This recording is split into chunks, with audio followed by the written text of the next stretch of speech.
అందరు ఎట్లున్నారు? అంత మంచి కదా. ఇలా మీకోసం మస్తు ముజాను పట్టుకొచ్చిన దబ్బుని చెప్పుకుందామా. చలో పాండ్రి. ఈశ్వరప్ప హోమియో క్లినిక్ సమర్పించు ధూమ్ ధామ్ ముచ్చట. ఇక ముచ్చట్లు షురు. అందాలలో అహో మహోదయం, ఈ లోకమే శుభోదయం. ఈ పాట మస్తు ఉంటది కదా.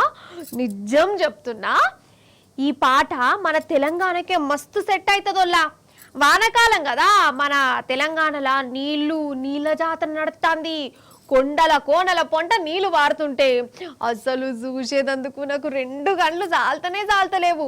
ఇటు ప్రాజెక్టులు, అటు జలపాతాలు, ఎటు చూసినా తెలంగాణ అస్సలైన అందం కానొస్తుంది నాకు. మరి మనం అట్లట్లా పోయేద్దాం ఈ జలపాతాల దిక్కు. ఇగో ఇది మన తెలంగాణ నయాగర బొగత జలపాతం.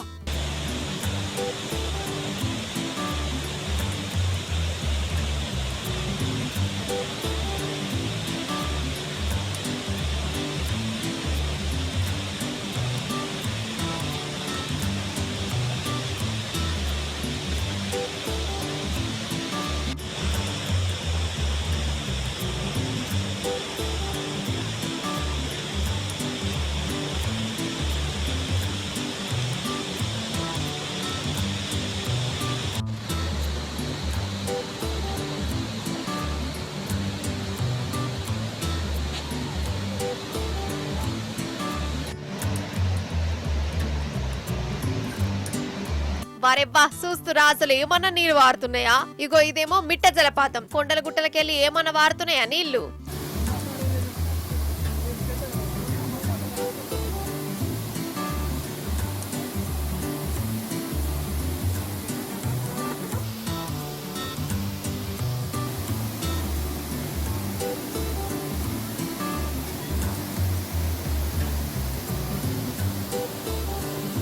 అగో మన పొచ్చర్ల జలపాతం చూడురోలా.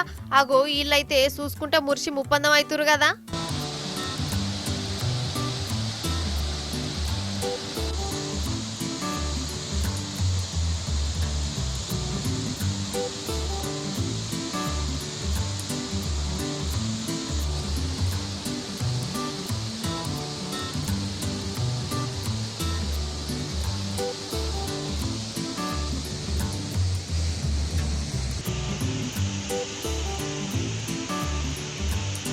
ఇగో ఇది మన తెలంగాణ అందం, వానకాలంలో కనబడే నీళ్ల సోయగం.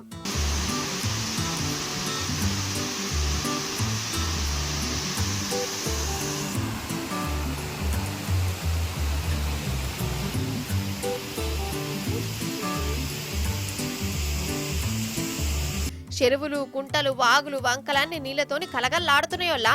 ఇక మన ప్రాజెక్టులు అయితే నిండు కుండలెక్క మారిపోయినాయి. గేట్లు ఎత్తినాక ఆ నీళ్లను చూస్తుంటే మనసుకు మస్తు సంబరం అనిపిస్తుంది.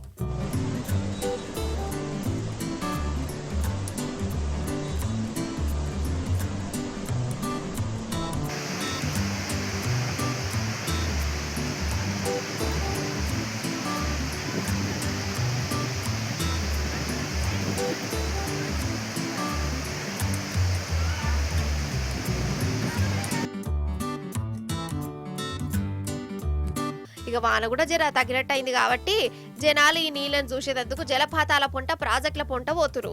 ఆనకాలంలో కూడా నీళ్లలో దడిచి సంబరపడుతురు. మీరు కూడా వానలు తగ్గినాక రందులు, రప్పలు నిడిచిపెట్టి అట్లట్ల మన తెలంగాణ జలపాతాల దిక్కు పోయిరారి. మనసుకు నిమ్మలం అనిపిస్తుంది.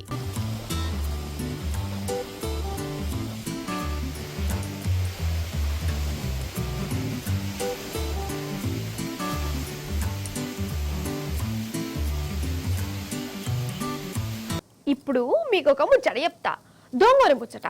అబ్బా, మళ్ళా దొంగోడే వచ్చిండా అనకురి. ఈ దొంగోని పరిస్థితి చూస్తే మీరు పర్షాన్ అవుతారు. నన్ను అడిగితే సొమ్ము ఓడగొట్టుకున్న జనం మీద కంటే దొంగోని చూస్తేనే పాపం అనిపిస్తుంది, జనాలను చూస్తేనే కోపం వస్తుంది కావచ్చు. నాకైతే గట్లనే అనిపించింది. మరి ఈ ముచ్చట చూసి మీకు మనసులో ఏమనిపిస్తుంది చెప్పురి, ఏమంటున్నా? ఇగో వీని చూస్తుర్రా, ఈ సాహస వీరుని. ఈడు దొంగోడు ట్రైన్లో ఫోన్ దొంగతనం చేసిండు, కానీ ట్రైనింగ్లు ఉన్నాడు కావచ్చు. అయితే ఈడు బీహార్ దొంగోడు రైలు బండ్లకి వచ్చిండు, ఫోన్ దొంగతనం చేసిండు. రైలు దిగుదామనుకునే వరకల్లానే అది స్పీడ్ అందుకున్నది. కథ ఇట్లా ఫుట్బోర్డ్ కాడ నిలబడ్డాడు. ఇక జనాలు విని ఆడికెళ్ళేదానుడు పెట్టిరోల్లా.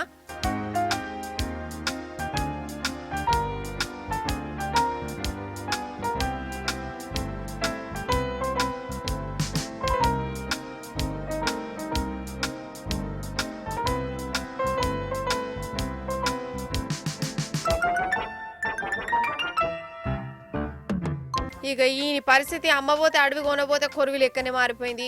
దునుకుదామంటేనేమో సత్తడు, లోపలికి పోదామంటేనేమో ఇల్లు చంపుతారు. ఈడనేమో ఇంకెక్కువసేపు నిలబడత్తలేదు.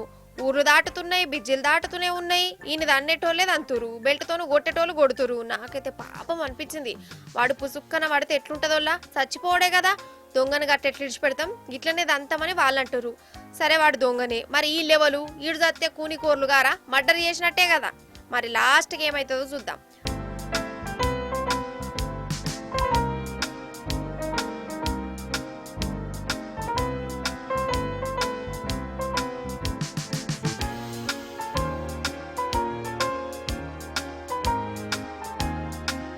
అబ్బర బిడ్డ చెట్ల పొదలు చూసుకొని దునికిండు కదా.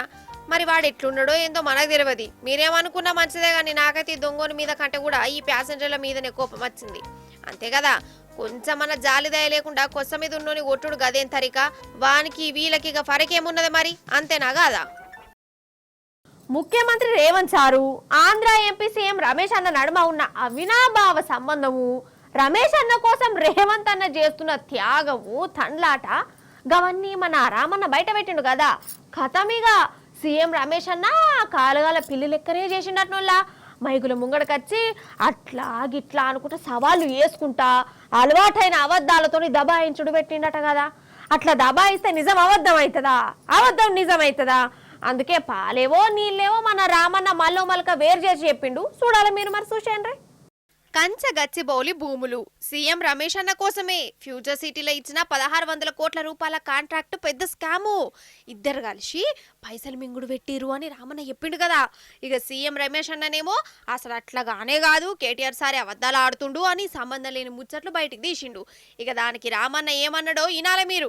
ఈ మొత్తం భూముల అమ్మకము, ఈ మొత్తం భూములు గిరివి పెట్టి 10,000 కోట్లు ఏదైతే దొంగతనంగా తెచ్చిండ్రో, అలా 2 చెరువులు ఉంటే చెరువులను కూడా తాకట్టు పెట్టి తెచ్చిండ్రో, ఈ లుచ్చా పని వెనకాల ఉన్నాడు ఒక బీజేపీ ఎంపీ అని చెప్పిన. పేరు చెప్పురు సార్, పేరు చెప్పురు సార్ అని మొత్తం ప్రెస్ వాళ్ళు అడిగారు. నేను పేరు చెప్పా, వాడు దొంగ, ఇప్పుడు దొంగతనం సగంలో ఉన్నాడు, దొంగతనం అయినాక మీకు చెప్తా అని చెప్పిన. దొంగ నిన్న బయటపడ్డాడు. సీఎం రమేష్ అనే ఒక బీజేపీ ఎంపీ, ఆయనకు నిన్న ఈ ముఖ్యమంత్రి రేవంత్ రెడ్డి గారు ఆ లుచ్చా పనిలో కంచె గచ్చిబౌలి భూములను తాకట్టు పెట్టే లుచ్చా పనిలో సహకరించినందుకు ఆయనకు నిన్న 1665 కోట్ల కాంట్రాక్టు ఫ్యూచర్ సిటీ అట. ఎవరి ఫ్యూచర్ కోసం నాకైతే తెలియదు. ఫ్యూచర్ సిటీ అట. ఆ ఫ్యూచర్ సిటీకి రోడ్ వేస్తున్నట. ఆ రోడ్డు 1665 కోట్ల రూపాయలతో వేస్తున్నట. దానికోసం బీజేపీ ఎంపీకి కాంగ్రెస్ ముఖ్యమంత్రి గారు మరి అవార్డు చేసిండ్రు, ఆయనకి ఇచ్చిండు కాంట్రాక్ట్. నేను అడుగుతున్నా, ఇది అక్రమ సంబంధం కాదా? కాంగ్రెస్ ప్రభుత్వంలో రాహుల్ గాంధీ గారు కళ్ళు మూసుకున్నావా పండుకున్నావా? 1665 కోట్ల కాంట్రాక్టు ఒక బీజేపీ ఎంపీ, ఆంధ్ర ప్రాంతానికి సంబంధించిన ఎంపీకి వస్తుంటే నువ్వెందుకు స్పందిస్తలేవు, బీజేపీ ఎందుకు స్పందిస్తలేదు? మీ ఇద్దరి మధ్యన ఉన్న లోతైన అండర్స్టాండింగ్ ఏంది అని నేను అడుగుతున్నా. అది సంగతి. నిజంగా సీఎం రమేష్ అన్న కుర్తిల పడ్డ ఎలుకల లెక్కనే మాట్లాడిండని మన జనాలకు కూడా ముందే అర్థమైంది. రామన్న కూడా గదే మాట అన్నాడు. ఈ స్కామ్ మీద చర్చకు రెడీ అని రామన్న కూడా సవాల్ చేసిండోలా. 100కి 100 రూపాయలు కుంభకోణం జరిగింది. 10,000 కోట్లు దోసుకునేందుకు 1600 కోట్ల రూపాయల కాంట్రాక్టు కట్టబెట్టిరు అని అదే మాట మీద రామన్న నిలబడ్డాడు. కానీ రామన్న ఎప్పుడు సవాల్ చేసినా ఇటు రేవంత్ అన్న ఒక్కసారి కూడా సరే అని వచ్చింది లేదు. రేవంత్ అన్న ఏదో ఒకటి అంటాడు, సరే నువ్వు అన్నదాని మీదనే మాట్లాడుకుందాం రాజనం ముందు అంటే కథం ఇక సప్పుడే చేయడు, మనం చూస్తూనే ఉన్నాం. ఇక ఇప్పుడు కూడా రామన్న మళ్ళీ సవాల్ చేసిండు. మరి దీని మీద సీఎం రేవంత్ సార్ అన్న కమస్కం సీఎం రమేష్ అన్ననన్న ముంగడకు అత్తరో, లేకుంటే మేం బండలేసేది వేసినాము అనుకుంటా మళ్ళీ సప్పుజే కూడుకుంటారో చూడాలి.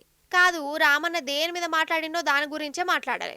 స్కామ్ అంటే స్కామ్ గురించే చెప్పాలి. అంతేగాని అసలు ముచ్చట్ను పక్కకు నూకేందుకు బీజేపీతో ఈలీనము పంచాదులు గించాదులు అనుకుంటా లేని దాన్ని మీదికి తెచ్చుడెందుకు అంటే అసలు ముచ్చట పక్కకు పోవాలనే కదా దిక్కుమల్ల ముచ్చట్లు బయటికి తీసేదని అంటారు బీఆర్ఎస్ లీడర్లు. మన తెలంగాణకు ఫస్ట్ శత్రువు పగోడు ఎవరల్లా? ఇప్పుడంటే రేవంత్ సార్ పేరో మోడీ సారో పేరు చెప్తురు కానీ అందరికంటే పెద్ద శత్రువు విలన్ చంద్రాల్ సారే. ఇప్పటి సందని కాదు, తెలంగాణ రాక మునుపు, తెలంగాణ వచ్చినాక, తెలంగాణ వచ్చి 10 ఏళ్ళు అయినాక కూడా మన తెలంగాణను ఆగం పట్టించే కుట్రేశాలు ఏతనే ఉంటాడు చంద్రాల్ సారు. ఇది నేనంటున్న మాట కాదు, సార్ గురించి బాగా ఎరుకైనోళ్ళు, తెలంగాణ సోయున్నోళ్ళు మీరావులే చెప్తున్న మాట. అన్నీ అయిపోయినాయి. ఇక ఇప్పుడు మనకషర్ల పేరుతోని మన గోదావరి నీళ్ళని ఎత్తుకపోయే కుట్ర చేస్తాడని అందరికి అర్థమైతేనే ఉన్నది కదా. సారు వారి బండారాన్ని హరీష్ అన్న కుల్ల బయట పెట్టిండు. షార్ట్ కట్లు ఇనురు మీరు. అబద్ధానికి అంగి లాగెత్తే ఎవలెక్కుంటదంటే మన చంద్రాల సార్ లెక్కనే ఉంటదని అంటారు. చెట్టు మీద కొంగ అనగానే చంద్రబాబు దొంగ అని మన తెలంగాణలో పేరు కూడా పోయింది. అంత లావైతే బయటకొచ్చి చెట్టు మీద కొంగ అనూరి ఎవలోగలు చంద్రబాబు దొంగ అని అంటారు. ఇక సారో ఆ పేరును తాపుకోసారి నిజం చేస్తేనే ఉన్నాడట కదా. చూస్తలేమా తెలంగాణ వచ్చిన కొత్తలా మన రాష్ట్రాన్ని బదనాం చేసేదందుకు, ప్రభుత్వాన్ని కూలగొట్టేదందుకు ఓటుకు నోటు అనుకుంటా మూటలు మోపించిండు. ఇది ఎవ్వరు కూడా మర్చిపోరు. మన కేసీఆర్ సార్ ఉపాయంతో చంద్రల్ సార్ను కరకట్టదాంక సాగదోలిండు. కొన్నేళ్ల సంధి గప్చుపైండు. ఇక రేవంత్ అన్న మన కాడ సీఎం గాంగనే మళ్ళా చంద్రల్ సారు కూరలు వచ్చినట్టే ఎత్తాడట్నుల్లా గిట్లనే అంటారు. మరి అంతెందుకు బనకషెర్ల పేరు మీద కొన్ని వద్దుల సంధి ఎట్లా నాటకం నడుతుందో మనం చూస్తూనే ఉన్నాం. ఇక చంద్రాల్ సారు మన గోదావరి నీళ్ళని ఎట్లా ఎత్తుకబోతుండో హరీష్ అన్న మాటలలో నూరి హరీష్ అన్న చెప్పే 200 టీఎంసీలు హక్కుగా మార్చుకునే కుట్ర. నీటి కేటాయింపులు ఎలా చేస్తారు అంటే ట్రిబ్యునల్ చేస్తుంది. ట్రిబ్యునల్ అంటే ఎవరు? రిటైర్డ్ సుప్రీంకోర్టు జడ్జిలు ఉంటారు. ఆ ట్రిబ్యునల్ ముందు ఏం జరుగుతుందంటే గతంలో కృష్ణా నది మీద నీళ్లు పంచినప్పుడు ఆంధ్రప్రదేశ్లో ముందే ప్రాజెక్టులు కట్టేసింది. కట్టి ఏమంటారు? అరే మేము ఆల్రెడీ 1000 కోట్లు ఖర్చు పెట్టినాం, ప్రాజెక్టు కట్టినాం, దాని కింద ఆల్రెడీ ఇన్ని లక్షల ఎకరాలు పారుతుంది, మరి ఇప్పుడు నీళ్లు కేటాయించకపోతే ఎట్లా? మీరు 1000 కోట్ల పబ్లిక్ మనీ వేస్ట్ అవుతుంది కదా. ఇది మా హక్కు, ఇది మా రైపేరియన్ రైట్, మాకు నీళ్లు కేటాయించాల్సిందే అంటారు. అప్పుడు ఏం చేసినాయి ట్రిబ్యునల్స్ గతంలో ఈ దేశంలో కానీ కృష్ణా నది మీద కానీ? ఆల్రెడీ కట్టిండ్రు, 20 ఏళ్ళకెళ్ళి వాడుకుంటున్నారు, 10 ఏళ్ళకెళ్ళి. మరిగా దానికి ఇప్పుడు నీళ్ళు ఇవ్వకపోతే అది వేస్ట్ అవుతుంది కదా, నేషనల్ మనీ కదా, నేషనల్ వేస్ట్ కదా అని నీళ్లు కేటాయిస్తుంటారు. ఇప్పుడు అదే కుట్ర ఆంధ్రప్రదేశ్ చేస్తున్నది గోదావరిలో. కృష్ణలో చేసింది ఆ పని వెనకట. ఇప్పుడు గోదావరిలో కూడా ఏంది? బనకచెర్ల కట్టేసి నీళ్లు వాడుకొని రేపు ట్రిబ్యునల్ వస్తుంది మళ్ళీ గోదావరి మీద. ట్రిబ్యునల్ వేయమని ఆల్రెడీ లెటర్ ఇచ్చిండు వాళ్ళు. రేపు ట్రిబ్యునల్ వస్తే ఏమంటారు? అరే గోదావరి బనకచెర్ల ఆల్రెడీ 80,000 కోట్లతో కట్టినాం, దాని కింద 14 లక్షల ఎకరాలు పారుతూనే ఉన్నది, ఇప్పుడు నీళ్లు ఇవ్వాల్సిందే అని చెప్పి రేపు హక్కు ఉన్నా లేకున్నా రైపేరియన్ రైట్స్ కింద రైట్స్ ఎస్టాబ్లిష్ చేసుకొని నీళ్లు పొందడానికి ఒక పథకం ప్రకారంగా ఆంధ్రప్రదేశ్ చేస్తున్న ప్రయత్నం. ఇదనే కాదు, మన కాళేశ్వరం మీద కులుబొత్తనం పెట్టుకున్నాడు చంద్రాల్ సారు. మన ప్రాజెక్టులను ఆపాలని సంటరోళ్లకు కారట్ల మీద కారట్లు రాసిండట. మీదికి మాత్రం తెలంగాణ అంటే ప్రేమున్నట్టు 2 కండ్ల సిద్ధాంతాన్ని చెప్తుంటాడు. అంతేనా అని హరీష్ అన్న? ఖమ్మం జిల్లాలో భక్త రామదాసు అని ఒక చిన్న లిఫ్ట్ పెట్టాం మనం. రికార్డు కాలంలో 10 నెలల్లో ప్రాజెక్టు పూర్తయింది. కేసీఆర్ గారు కొబ్బరికాయ కొట్టి మళ్ళా కరెక్ట్గా 10 నెలల్లో పోయి ఆ ప్రాజెక్టు ఇనాగ్రేషన్ చేసి పాలేరు నియోజకవర్గానికి నీళ్లు ఇచ్చిన ప్రాజెక్టు భక్త రామదాస్. ఈ ప్రాజెక్టు 2017లో మనకు అనుమతి వస్తే వాళ్ళు దాన్ని ఆపండి, అడ్డుకోండి, పనులు ఆపండి అని కేంద్రానికి లేఖ రాసింది 2017లో ఆనాటి చంద్రబాబు ప్రభుత్వం. కృష్ణా మీద, గోదావరి మీద ఇట్లా కృష్ణా మీద కూడా అనేక అడ్డంకులు రాశారు. ఆనాడు కల్వకుర్తి ఆయకట్టు 3 లక్షలే ఉండే. కేసీఆర్ గారు వచ్చినాక అసలు కల్వకుర్తి నియోజకవర్గానికే నీళ్లు పోతలేవని దాన్ని ఎక్స్టెండ్ చేసి 4.5 లక్షల ఎకరాలకు కల్వకుర్తి ఆయకట్టును పెంచి నీటి కేటాయింపులను కూడా 40 టీఎంసీలకు పెంచుకున్నాం. దాన్ని కూడా వ్యతిరేకిస్తూ 2015లో ఆంధ్రప్రదేశ్ ప్రభుత్వం ఢిల్లీకి రాసిన లేఖ. చంద్రబాబు నాయుడు స్వయంగా ఆయన లెటర్ మీద రాసి చూడండి మీరు. అంటే మన మహబూబ్ నగర్కు, రంగారెడ్డికి నీళ్ళు ఇచ్చే పాలమూరును, నల్లగొండకు నీళ్ళు ఇచ్చే దిండి ప్రాజెక్టును ఆపాలి అని చంద్రబాబు నాయుడు రాసిన లేఖ. ఇదొకటనే కాదు, మన తెలంగాణ అంటేనే చంద్రల్ సారు ఫస్ట్ సంధి ఏదో పగ పెట్టుకున్నట్టే చేస్తాడోలా. మరి మనం ఏం పాపం చేసినామో ఆయన సొమ్ము మనమేం తినమో నాకు అర్థం కాదు. లేకుంటే ఏంటిది, ఎవరి రాష్ట్రాలు వాళ్ళైపోయినాక ఎవరి పాలన వాళ్ళు చూసుకోవాలి. గంతేగాని ఏదో శాస్త్రం చెప్పినట్టు ఏడ్చుకుంటే 2 రాష్ట్రాల జనాలను మోసం చేసుడేందోల్లా. మరి ఇవన్నీ రేవంత్ సార్కు తెలియదా? తెలియకనే చంద్రాల్ సార్తో నీళ్ళ మీద మీటింగులు చేసుకుంటే చేతులు కలుపుకుంటుంటుండా అంటే నన్ను అడగద్దు. మీకే అర్థం కావాలి గురు శిష్యుల బంధం అనేది ఎట్లుంటుందో. ఏటీఎంలు కనబడితే చాలు ఫస్ట్ అండ్లా కుక్కలు పిల్లులు తిరుగుతున్నాయి కదా, చీకటి పడితే దొంగలదే రాజ్యం అవుతుంది. అసలు ఈ దొంగల కోసమే ఏటీఎంలు ఉన్నాయా ఏంది అని అనుమానం కొడుతుందోల్లా. మీరేమనుకున్నా మంచిదే. ఒక ఏటీఎంను కొందరు చోరశీఖమనులు ఎట్లా పోతాం చేసారో చూడురు మీరు. అగో గీ ఏటీఎం అవతారం చూడు ఎట్లయిపోయిందో. అసలు దీన్ని ఏటీఎం మిషన్ అట్రా అనొల్లా, అంటే గట్ల సత్యనాశ చేసిరా అన్నట్టు దొంగలు. ఆదిలాబాద్ పట్నంలోనొల్లా స్టేట్ బ్యాంక్ ఏటీఎం అట ఇది. శనారం పొద్దుగాలనే కోడి కూడా ఉయ్యక ముందే పండు కూడా దోమక ముందే పాసి పండ్లతోని దొంగలు ఏటీఎంలో పడ్డారు. సీసీ కెమెరాల మీద స్ప్రేలు గీలు చల్లిర్రు, గ్యాస్ కట్టలు తెచ్చి ఏటీఎం మిషన్లు గిట్లా తుక్కు చేసిపోయారు. వాళ్ళ దౌడల దగ్గర పడాల చేతులు ఇరిగి పోరు.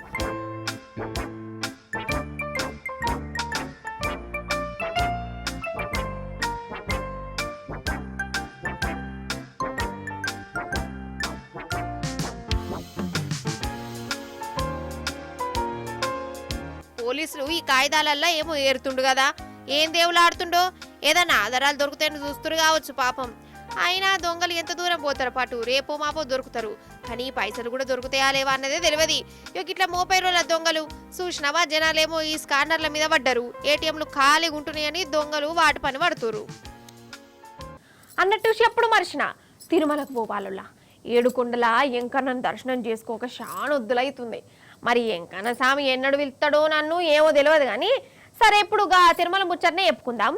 ఎందుకు టీవీలో ఎంకన్న దర్శనం చేస్తావా ఏంది అని అనేరు. మనం పోయేది ఎంకన్న దర్శనానికి కాదు, ఒక పులి చిరుత పులి దర్శనానికి. ఏందవ్వా తిరుమల దాకా పోయి చిరుత పులి దర్శనం ఏందని కోపానికి వచ్చారు. ఇట్లా ఎందుకన్ననో ఈ ముచ్చట చూడురి, మీకే పురాగ సమజ్ అవుతుంది. ఇప్పుడు మనము తిరుమలనే ఉన్నమొల్లా చీకటి పడ్డది, రోడ్డు మీదకి వెళ్ళి జనాలు పోతురు కదా. అంతలో ఏమైందంటే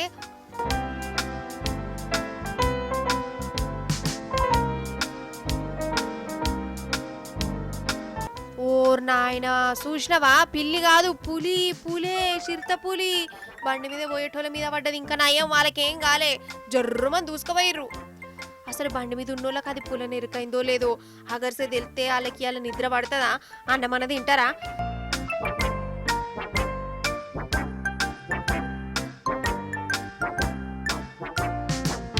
కాదోళ్ళ ఈ నడుమ తిరుమలకు పులులు బాగా వస్తానే వల్ల. రోడ్డు మీద కదా కుక్కలు పిల్లులు ఎట్లా తిరుగుతాయో పులులు అట్లా తిరుగుతున్నాయి, మంది మీద పడుతున్నాయి. మరి ఎందుకు ఇట్లా చేస్తున్నాయి కావచ్చు. జంగిల్ ఆఫీసర్లు ఏం చేస్తాండ్లై ఉండాలి. ఎంకన్నా కాడికి పోయే తొవ్వల్నే ఈ పులులు ఎందుకు వస్తున్నాయో ఏమో పట్టు. ఈశ్వరప్ప హోమియో క్లినిక్ సమర్పించు ధూమ్ ధామ్ ముచ్చట ఎగ్గిపుల్లా గ్యాల్టీ ధూమ్ ధామ్ ముచ్చట్లు మంచిగున్నాయి కదా, మస్తు అనిపించినాయి కదా. మళ్ళీ వచ్చినప్పుడు ఇంకెన్ని మస్తు ముచ్చట్లు పట్టుకొస్తా. అప్పటిదాకా ఏం చేస్తారు, చూస్తూనే ఉండాలి మరి T news. Tata bye bye నమస్తే, నేను పోయేస్తా.